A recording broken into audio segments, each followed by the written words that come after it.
दोस्तों आप देख रहे हो वर्ल्ड ऑफ फैक्ट और इस वीडियो में टेराकोटा वॉरियर के मकबरे के बारे में बात करने जा रहे हैं जहां दफन है 2000 साल पुराने चीनी साम्राज्य। वीडियो को शुरू करने से पहले आपको बता दूं कि अगर अब तक आपने हमारे चैनल सब्सक्राइब नहीं किया है तो सब्सक्राइब कर लें और बाजू वाले बेल आइकन को भी दबा दें जिससे हमारा वीडियो आप तक पहुंचे सबसे पहले। इतिहास एक समंदर है जिसकी गहराई का अंदाजा लगा पाना नामुमकिन है। अगर चीन की बात की जाए तो उसका इतिहास भी काफ़ी पुराना रहा है। चीनी इतिहास में इतनी सभ्यताएं आईं, इतने राजा आए कि उन सब के बारे में जान पाना किसी पहाड़ चढ़ने से कम नहीं है। इन राजाओं ने अपने समय में खुद को इतिहास में अमर बनने के मकसद से कई कार्य किए। उन्हीं में से एक थी चीन की महान दीवार और एक है टेराकोटा वॉरियर की कब्रगाह। टेराकोटा सेना के गुप्त बूथ चीनी शासक किंग शी हुआंग की कब्र के साथ जमीन में दफन किए गए थे। ऐसा किस लिए किया गया, इस वीडियो में हम ये जानने की कोशिश करेंगे। तो चलिए इतिहास के पन्नों को पलटते हैं और जानते हैं कि चीन के पहले सम्राट किंग शी हुआंग के मकबरे के बारे में। बात लगभग 250 ईसा पूर्व की है जब चीन के शांक्सी प्रांत में 13 साल की उम्र में एक युवा राजा यिंग झेंग ने अपना मकबरा बनाने का हुक्म दिया। 38 साल की उम्र में किंग झेंग सभी युद्धरत राज्यों को एकजुट करने में सफल रहे और चीन के पहले सम्राट किंग शी हुआंग बने। सम्राट किंग शी हुआंग ने 221 से 207 ईसा पूर्व तक चीन पर शासन किया था। चीन की महान दीवार का निर्माण भी हुआंग ने कराया था। जैसे जैसे सम्राट की शक्ति और साम्राज्य बढ़ता गया, धन की वर्षा भी होने लगी और सम्राट अपनी मौत के बाद होने वाली संभावित निराशा को लेकर चिंतित होने लगा। इसलिए उसने आदेश जारी किए कि उसका एक आलीशान मकबरा तैयार किया जाए। यह मकबरा जमीन के नीचे होना चाहिए और वहां पर उसकी पूरी सेना के मिट्टी के पुतले बनाए जाएं। इससे पहले धरती पर इतना बड़ा मकबरा कभी नहीं बनाया गया था। इसके बाद राजा के आदेश की तामील हुई और इस मकबरे के लिए सियान शहर के उत्तरी पहाड़ों के पार रेगिस्तानी जैसी जगह को चुना गया जहां जमीन के नीचे खुदाई कर राजा की कब्र बनाई गई और उसके साथ उनकी टेराकोटा आर्मी के योद्धाओं और उनके घोड़ों तक के पुतले बनाए गए। इस काम के बाद कब्र को मिट्टी से ढक दिया गया और पूरे 2200 साल तक यह इंसानी नजरों से छिपी रही। साल 1974 को जब एक किसान इसी स्थान पर कुआं बनाने के लिए खुदाई कर रहा था तो उसकी नजर जमीन में दफन इस कब्र पर पड़ी और चीन के इतिहास का ये बेशकीमती खजाना उसके हाथ लगा। इसके बाद अगले 10 सालों तक पुरातत्व विभाग के लोगों ने इस स्थान और इसके आसपास के काफी बड़े क्षेत्र में खुदाई की। इस दौरान लगभग 8000 के करीब सिपाहियों के पुतले मिले जिन्हें बेहद खूबसूरती और सफाई से पेंट किया गया था। इस खुदाई को जब और आगे बढ़ाया गया तो पता चला कि सम्राट की मौत के बाद उनके शव को भी यहाँ पर दफन किया गया था।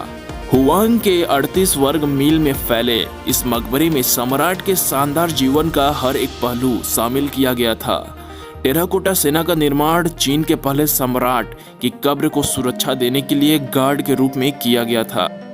ये प्रतिमाएं सन 476 से 221 ईसा पूर्व के युद्ध के समय की एकजुट चीन सेना का प्रतिनिधित्व करती है। इन्हें अलग अलग हिस्सों में बनाया गया है, फिर उन भागों को आपस में जोड़कर इन पर रंग किया गया है। इस अद्भुत मकबरे के बनाने के समय को लेकर इतिहासकारों में बहस रही है। अधिकतर विशेषज्ञ मानते हैं कि इस मकबरे को बनाने में लगभग 40 साल का समय लगा था, जबकि कुछ का कहना है कि इसे बनाने में 10 साल का समय लगा। उनके मुताबिक जब 221 बीसी में राजा किंग शी हुआंग ने बाकी के सभी राज्यों को हराकर एक संयुक्त चीन बनाया था तो उस समय उसने इसका निर्माण कार्य शुरू कराया था और 209 में इसे रुकवा दिया गया। इस मकबरे में मिले पुतलों की जांच में पाया गया कि टेराकोटा योद्धाओं के इन बूतों ने बहुत सी चीज़ों का सामना किया जैसे कि बाढ़ इत्यादि। जांच में पुतलों पर मौजूद क्षति के निशान इसका प्रमाण देते हैं।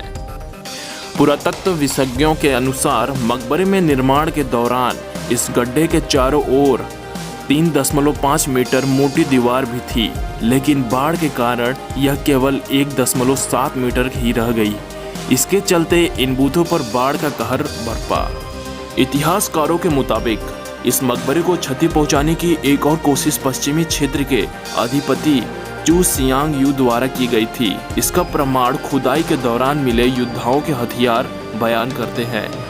माना जाता है कि इस कोशिश के पीछे का मकसद मकबरे में मौजूद तांबे की तलवारें और अन्य हथियारों को हथियाने की तलाश रही होगी।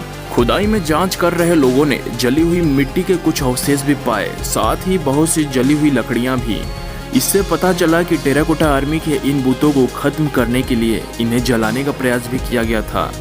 इस कार्य को कौन कर सकता है, इसकी जानकारी प्राचीन चीनी ऐतिहासिक हस्तलेखों में मिलती है, जिनके मुताबिक किंग शी हुआंग ने चू राज्य को तबाह कर दिया था और सियांग यू के परिवार को भी मरवा दिया गया था। यह एक बड़ा कारण है कि Siang you king she Huang के मकबरे को तबाह करने की कोशिश करता रहा। कुछ समय बाद इस मकबरे को राज्य की निजी संपत्ति घोषित कर दिया गया और साल 2005 में चीन की सरकार ने इसे अपने अधीन करते हुए इसकी सारी देखभाल की जिम्मेदारी अपने सांस्कृतिक अवशेषों के संरक्षण विभाग को सौंप दी।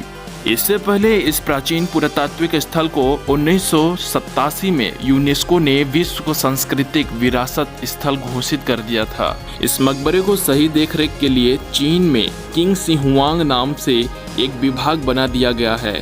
साल 2009 में इस मकबरे को एक म्यूजियम बना दिया गया, जहां पर टेराकोटा आर्मी के अवशेष और साबुत पुतलों को लोगों के संक्षिप्त प्रदर्शित किया गया।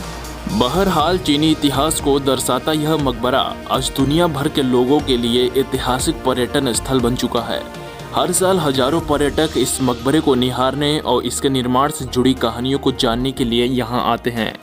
क्या आप भी इस अद्भुत जगह को देखना चाहेंगे? कमेंट बॉक्स में जरूर बताएं। ऐसे ही रोचक जानकारी पाने के लिए हमारे चैनल वर्ल्ड ऑफ फैक्ट को सब्सक्राइब करना ना भूलें।